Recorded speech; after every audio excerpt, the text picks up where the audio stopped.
Hi guys, welcome back. Thanks again for watching. It's been so long, and happy 2020 to you all. This is actually my second video in my new filming location, in my new house. So I hope you like it. I hope you like my new art, which is actually not new at all. I love sloths. That's why we have the sloth queen here. And then this one I bought like 4 years ago, and I never framed and I never hung, and I was just waiting, and here she is, a queen in all of her splendor. Anyway, I'm gonna try to not be rambly, and I'm gonna try to not like carry on, because I know that if you're watching this, you're here to kind of get some information on these two tinted moisturizers that we have.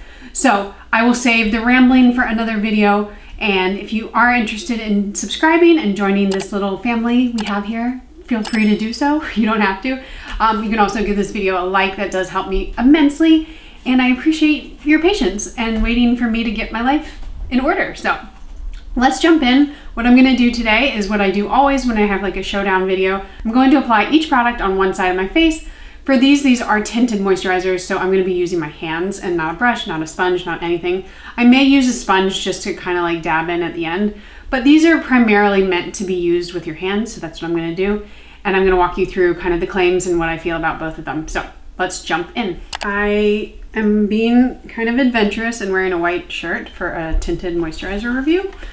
So we'll see how that goes. It's also brand new, which maybe it won't be after this, but let's get going. So I have both of these, as you can see. This one I've already done a review on, so I will link that above. And that's just this is the Shiseido, what's it called? Synchro Skin Self-Refreshing Tint.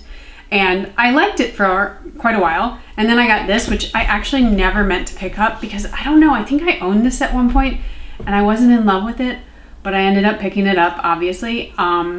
So yeah, we're gonna do a side by side, and we're gonna start off with the Nars.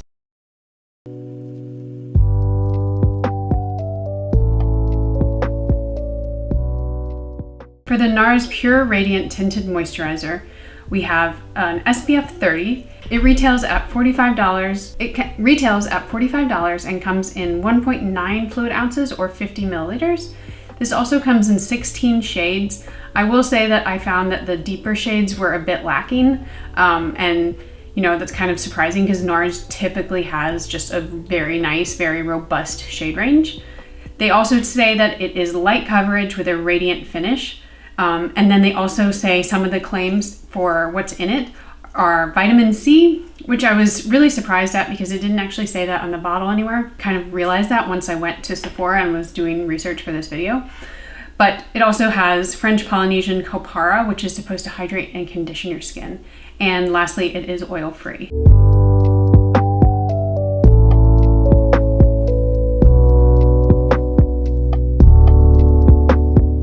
So the Shiseido is SPF 20. It retails for $43, comes in 1 fluid ounce or 30 milliliters. So I was going to say that they're the similar price, but the Nars is actually a much better deal because you're getting almost, not twice as much, but you're getting about 20 milliliters more for just a few dollars more. So if you are going for actual like value, the Nars would be the one to get. This one has a few less shades though. It has 12 shades, but I did find that these shades are a bit more balanced than the Nars one.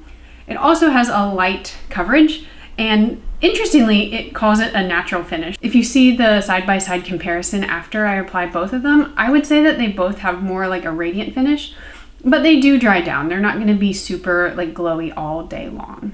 The Shiseido one also has hyaluronic acid, which is obviously a great skincare ingredient, and it has what's called active force technology, which is supposed to resist heat, humidity, and oil.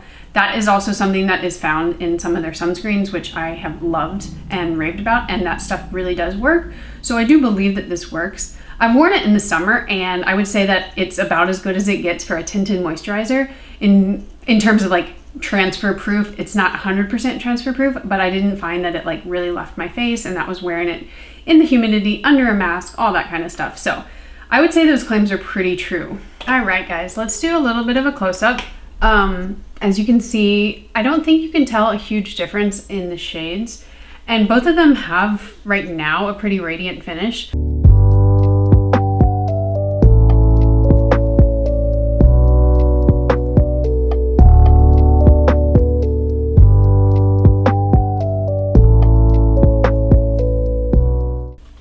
My shirt's still white.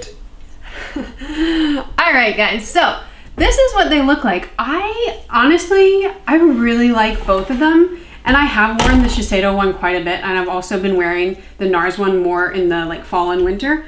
I do find that the Nars one maybe does have a bit more of a radiant finish. It's hard to tell under these lights, but if I'm looking in my mirror right here, I can see like a little bit more of a glow. The interesting thing though, and it's really hard, it's a subtle thing, but the shade that I got in the Shiseido, which by the way is 235 Light, and the shade that I have in the Nars is Groenland Light 3. The Shiseido pulls a lot more orange. This one pulls like more neutral in my opinion, and I think it's a better shade fit than this one. But there's something interesting about the way the Shiseido works. It's kind of like, it almost feels like it's separating. I can show you. When you get a little bit out and then you like move it around in your fingers, it takes a little bit of rubbing to kind of like get it to blend in. But I find that once it does, it blends in seamlessly and kind of sits there. But there's something a little interesting about it, and I'm not sure, it's probably that wet force technology, but it is something kind of to keep in mind. And I found that this one layers a lot better than if you put too much on. If you put too much on, then it's a really hard, not really hard, but it's much harder to blend in. But overall, I think you probably wouldn't be able to tell the difference in which one I have on which side of my face. They are light coverage. It's a tinted moisturizer. Like I have a spot up here, like a dark spot, and it doesn't cover that. You know, I don't really care, but that's what it is. If I'm being really picky, I do see a little bit of settling into my pores on the Shiseido side. That's being pretty picky. I'm sure if I went in with a beauty blender or something, I could get that to go away. But it is something to note. And if you have more textured skin, I would say that that could be something to kind of like deter you from getting it. Now, I'm gonna keep this kind of brief because I think they're both beautiful choices, and it really kind of boils down to how much you want. Like if you're somebody who has lots of foundations, lots of tinted moisturizers, it might make more sense to get this one because it is smaller, it's just 1 ounce. Now, if you are like a diehard Nars fan, or you just kind of know that their shades work really well for you, I would say that this is gonna be your best option. I don't think that they are so different that like one kind of leads the pack. I think it really comes down to your personal preference and what you're looking for. In terms of skincare benefits, I always say like just use skincare, don't go to your sunscreen, don't go to your moisturizer, don't go to your sunscreen, don't go to your foundation for your skincare. But if I'm gonna have to choose one or the other, I would honestly go with the Nars, just because if it does have a little bit of vitamin C, like that's better to me than hyaluronic acid. Hyaluronic acid I would just prefer in my skincare. Again, personal preference. If I'm going to pick one of these to wear, it's gonna be this one. And that's personally just because I feel like it sits on my skin just a little bit better, and I do like the shade a little bit more. Now, could I find a shade that will fit me with the Shiseido? Probably. But as it stands, I would choose this one. They don't do a good job of selling this, even though it's kind of a cult classic for like Nars, I guess. But they could do a much better job because I think this looks glorious, and you probably don't even notice that I have makeup on. And that's kind of the point of a tinted moisturizer, eh? All right, guys, I'm not doing any more makeup. It is New Year's Eve as I speak, and I have to film a few more videos because I've not filmed in a long time. But I'm gonna leave it at that. If you did like this video, like I said, please do like it. Please do subscribe. I really appreciate you guys watching, and I and my sloth and my cat lady will see you in the next video. Bye.